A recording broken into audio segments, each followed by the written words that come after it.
के उठलाली लगवलू बोलिया के बली नयो तक नथुनी।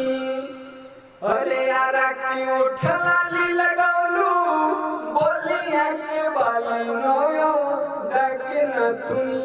ते कौना जिला के जिलेबी हो ए बबुनी। ते कौना जिला के जिलेबी हो ए बबुनी।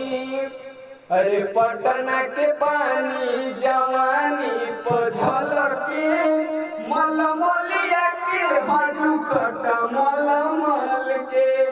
हाजीपुर वाला बाटे मूरत मोहनिया मुस्की महाराजगंज वाला बरनिया।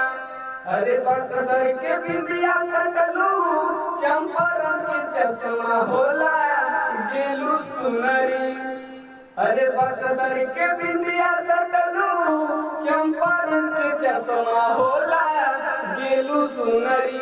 ते कौना जिला के जिलेबी हो ए सुगनी। ते कौना जिला के जिलेबी हो ए सुगनी।